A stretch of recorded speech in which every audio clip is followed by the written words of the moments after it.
Hello guys, welcome back to our channel. If your hunter ceiling fan is making a humming sound or unusual noise while running, it can be very annoying, especially when the room is quiet. You may hear a constant buzzing, clicking, or vibration sound that was not there before. This usually happens when some parts of the fan become loose, unbalanced, or slightly worn over time.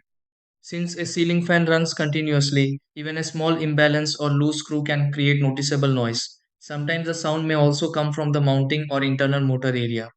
The good part is that most of these issues are simple to fix without replacing the fan. You just need to check each part carefully and make small adjustments.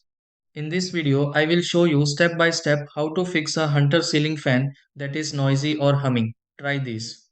1. Turn off the Hunter ceiling fan and switch off power to the Hunter ceiling fan before checking.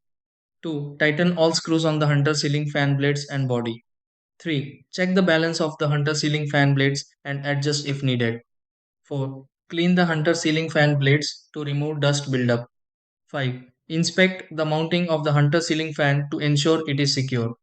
6. Turn on the Hunter ceiling fan again and listen if the noise is reduced.